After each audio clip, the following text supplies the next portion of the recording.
আসসালামু আলাইকুম ভিউয়ার্স, এখন শুনবেন এইমাত্র পাওয়া আপডেট খবরগুলো। মুক্তিযুদ্ধের ইতিহাস মুছে ফেলার ষড়যন্ত্র হচ্ছে জানিয়েছেন মির্জা ফখরুল। জুলাই বিপ্লবদের ধৈর্য পরীক্ষা করবেন না, এটা নতুন বাংলাদেশ জানিয়েছেন প্রেস সচিব। আজ কলি হয়ে আছি, একদিন ফুটবই জানিয়েছেন নাহিদ ইসলাম। ন্যূনতম ঐক্য না হলে নির্বাচন শঙ্কায় পড়বে বলেছেন জুনায়েদ সাকি। তারেক রহমানের নেতৃত্বে জুলাই আন্দোলনের সফলতা এসেছে জানিয়েছেন ডক্টর মঈন খান।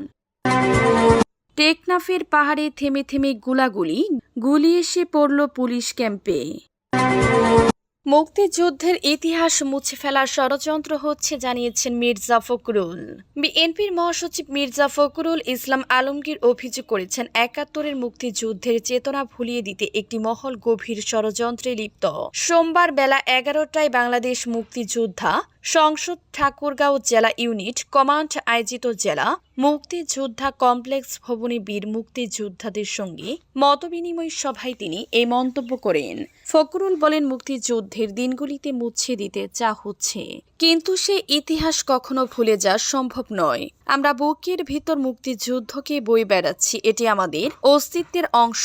তিনি আরো বলেন, যারা মুক্তিযুদ্ধের সময় মা বোনদের পাকিস্তানি হানাদারদের হাতে তুলে দিয়েছেন বা হাজার হাজার নিরীহ মানুষকে হত্যায় সহযোগিতা করেছিল, তাদের সঙ্গে কোনো আপোষ হতে পারে না। এরা বারবার মুখ বদলে সামনে আসছে এবং দেশকে অন্ধকারে ঠেলে দিতে চায়। নির্বাচন প্রসঙ্গে ফখরুল সতর্ক করে বলে, নির্বাচনকে বানচালের ষড়যন্ত্র চলছে। নির্বাচন পিছিয়ে দিয়ে মানে দেশের সর্বনাশ ডেকে আনা। জনগণের ভোটাধিকার কেড়ে নিয়ে কেউ ক্ষমতায় টিকে থাকতে পারবে না। সভায় বীর মুক্তিযোদ্ধা নূর করিমের সভাপতিত্বে কেন্দ্রীয় কমান্ড কাউন্সিলের আহ্বায়ক বীর মুক্তিযোদ্ধা নাইম জাহাঙ্গীর, সদস্য সচিব বীর মুক্তিযোদ্ধা সাদেক আহমদ খান, জেলা বিএনপির সভাপতি মির্জা ফয়সল আমিন, সাধারণ সম্পাদক মোহাম্মদ পয়গাম আলী সহ জেলা নেতৃবৃন্দ উপস্থিত ছিলেন। জুলাই বিপ্লবীদের ধৈর্য পরীক্ষা করবেন না, এটা নতুন বাংলাদেশ জানিয়েছেন প্রেস সচিব। কার্যক্রম নিষিদ্ধ আওয়ামী লীগের রাজপথের কর্মসূচি মোকাবেলার হুঁশিয়ারি দিয়েছেন অন্তর্বর্তী সরকারের প্রধান উপদেষ্টার প্রেস সচিব শফিকুল আলম। সোমবার ১০ নভেম্বর সকালে নিজের ভেরিফাইড ফেসবুক অ্যাকাউন্টে দিয়ে এক পোস্টে তিনি এই হুঁশিয়ারি দেন। পোস্টে প্রেস সচিব লিখেছেন, বিএল এর তারনা এবং তাদের গণহত্যাকারী নেতারা মনে করেন এটি অক্টোবর ২৮, ২০০৬। আবার তারা কল্পনা করছে যে দিনে দুপুরে ১ ডজন মানুষকে জবাই করে রাস্তা দখল করার জন্য হাজার হাজার গুন্ডা কেন্দ্রীয় ঢাকায় পাঠিয়ে দিবে। দুঃখিত, এটা নতুন বাংলাদেশ। নিষিদ্ধ রাজনৈতিক বা সন্ত্রাসী সংগঠন কর্তৃক প্রতিবাদ করার যে কোনো প্রচেষ্টা আইনের পূর্ণ শক্তি দিয়ে পূরণ করা হবে। জুলাই বিপ্লবীদের ধৈর্যের পরীক্ষা নিও না এবং মনে রাখবেন, এটা অক্টোবর ২৮, ২০০৬ নয়, এটা জুলাই, চিরকালের জন্য। আজ কলি হয়ে আছি, একদিন ফুটবই জানিয়েছেন নাহিদ ইসলাম। আমরা আজ কলি হয়ে আছি, ইনশাল্লাহ যদি আপনারা আমাদের সঙ্গে থাকেন আমরা একদিন ফুটবই, এমন মন্তব্য করেছেন জাতীয় নাগরিক পার্টি এনসিপি আহ্বায়ক নাহিদ ইসলাম। রোববার ৯ নভেম্বর রাতে এনসিপির অফিসিয়াল ফেসবুক পেজে প্রকাশিত এক ভিডিও বার্তায় তিনি এ মন্তব্য করেন। নাহিদ ইসলাম বলেন, আগামী জাতীয় সংসদ নির্বাচনে অংশগ্রহণের জন্য এনসিপি অনেক লড়াই করে একটি সুন্দর প্রতীক জয় করেছে, সেটি হলো শাপলা কলি। এটি আমাদের আপামর গ্রাম বাংলার প্রতিচ্ছবি, নদীময় সভ্যতার প্রতীক এবং শুভ্রতার প্রতীক। তিনি আরো বলেন, আপনি হয়তো কখনো ভাবেননি রাজনীতিতে আসবেন। রাজনীতি হয়তো আপনার কাছে ভয় বা দূরের বিষয় মনে হয়েছে। আপনি মনে করেন রাজনীতি শুধু টাকাওয়ালাদের, যাদের লোকবল আছে তাদের জন্য, কিন্তু রাজনীতি আপনার জীবনধারার সঙ্গে গভীরভাবে জড়িত। এটি নির্ধারিত করে রাষ্ট্র কিভাবে পরিচালিত হবে, সমাজ কোন পথে এগোবে। রাজনীতি থেকে দূরে থাকা বা ঘৃণা করা নয়, এবার আমাদের রাজনীতিকে নিজের করে নিতে হবে। ন্যূনতম ঐক্য না হলে নির্বাচন শঙ্কায় পড়বে। গণ অভ্যুত্থানের পর জাতি রাষ্ট্র পুনর্গঠনের যে আকাঙ্ক্ষা তৈরি হয়েছিল সেটি এগিয়ে নিয়ে যাওয়ার জন্য ঐক্যমত্য কমিশন গঠিত হয়েছিল। ভবিষ্যৎ বাংলাদেশের রূপরেখা তৈরির চেষ্টায় রাজনৈতিক দলগুলোর ঐক্যমত্যের মাধ্যমে জুলাই সনদ প্রণয়ন করা হয়েছে। কিন্তু জুলাই সনদে দলগুলো নোট অফ ডিসেন্ট ভিন্ন মত থাকলেও সনদ বাস্তবায়নের খসড়ায় সেটি বাদ দেওয়া হয়েছে। এর ফলে রাজনৈতিক জটিলতা ও সংকট তৈরি হয়েছে। যেসব দল বিভিন্ন সংস্কার প্রস্তাবে নোট অফ ডিসেন্ট দিয়েছে, জুলাই সনদে তাদের অবস্থান কি হবে সেটি নিয়ে জটিলতা দেখা দিয়েছে। নোট অফ ডিসেন্ট তুলে দেওয়া সঠিক কাজ হয়নি, আবার একটা পর্যায়ে সরকারের দিক থেকে দলগুলিকে নিজেদের মধ্যে আলোচনা করে ঐক্যবদ্ধ সিদ্ধান্ত নিতে বলা হয়েছে। এখন ঐক্যবদ্ধ কমিশন ক্রিয়াশীল নেই, সরকারি দিক থেকে কোনো উদ্যোগ নেই, তাহলে ফেসিলিটেট করবে কে?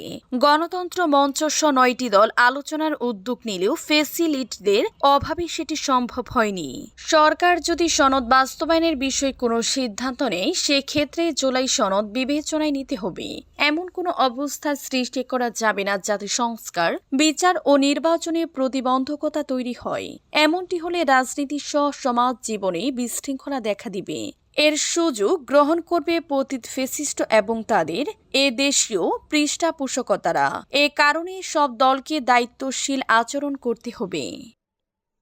তারেক রহমানের নেতৃত্বে জুলাই আন্দোলনের সফলতা এসেছে।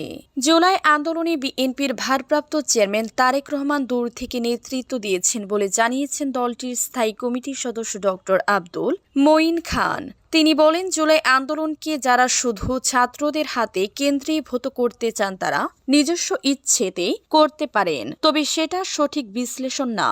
এই আন্দোলন দূর থেকে নেতৃত্ব দিয়েছেন দলের ভারপ্রাপ্ত চেয়ারম্যান তারেক রহমান, যার ফলে সফলতা এসেছে। সোমবার 10 নভেম্বর রাজধানীর গুলশানে দলের চেয়ারপারসনের রাজনৈতিক কার্যালয়ে বাংলাদেশ জাতীয়তাবাদী সামাজিক সাংস্কৃতিক সংস্থার জাসাস প্রকাশনা অনুষ্ঠানে ও আলোচনার সভায় এসব কথা বলেন তিনি। মঈন খান বলেন, ছাত্ররা জুলাই আন্দোলনের অগ্রভাগে ছিলেন, কিন্তু তারেক রহমান 10,000 কিলোমিটার দূর থেকে নেতৃত্ব দিয়েছেন। 5 আগস্ট ছাত্র জনতার বলা হলেও এটি একদিনই হয়নি।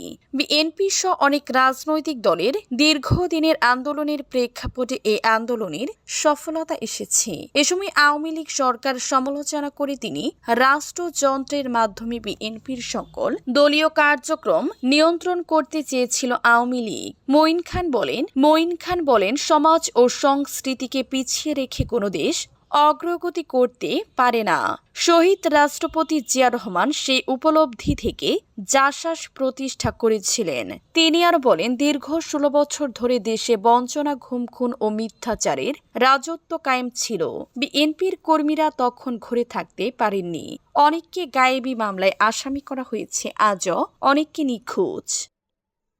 টেকনাফের পাহাড়ে থেমে থেমে গুলি এসে পড়ল পুলিশ ক্যাম্পে।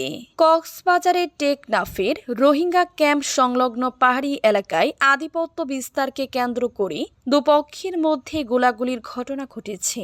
এ সময় বাংলাদেশের আর্মড পুলিশ ব্যাটালিয়ন APBN ক্যাম্পে এসে পড়েছে কয়েকটি গুলি। পরে পাল্টা গুলি ছুড়ে পরিস্থিতি নিয়ন্ত্রণে নেয় APBN পুলিশ। রোববার 9 নভেম্বর টেকনাফের নয়াপাড়া মোচানি রেজিস্টার ক্যাম্পে রাত 10:30 থেকে প্রায় 2 ঘণ্টা ব্যাপী গোলাগুলির এ ঘটনা ঘটে। স্থানীয় ক্যাম্প সূত্র জানায়, টেকনাফ নয়াপাড়া রেজিস্টার ক্যাম্প, মোচনি, জাদিমুড়া লেদা ক্যাম্পসহ কয়েকটি ক্যাম্পে সশস্ত্র সন্ত্রাসীদের মধ্যে প্রায় গোলাগুলির ঘটনা ঘটেছে। ক্যাম্পগুলোর পার্শ্ববর্তী পাহাড় থেকে প্রায় সময় গোলাগুলির শব্দ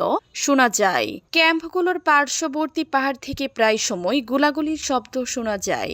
এরই ধারাবাহিকতায় রোববার রাতে মৌচানি রেজিস্টার ক্যাম্পে দুপক্ষের মধ্যে গোলাগুলির ঘটনা ঘটে। গুলির শব্দে ক্যাম্পে অবস্থানরত সাধারণ রোহিঙ্গা ও গ্রামবাসীর মধ্যে আতঙ্ক ছড়িয়ে পড়ে। আতঙ্কে অনেকে নির্ঘুম রাত কাটিয়েছেন। নয়াপাড়া ক্যাম্পের সলিমুল্লাহ জানান, রাতে খাবার শেষে ঘুমিয়েছিলাম, হঠাৎ গুলির শব্দে ঘুম ভেঙে গেল। থেমে থেমে গুলির শব্দ আসতে থাকে। পরিবারের সবাই ঘুম থেকে উঠে যায়। ছোট বাচ্চারা ভয়ে কান্না করতে শুরু করে।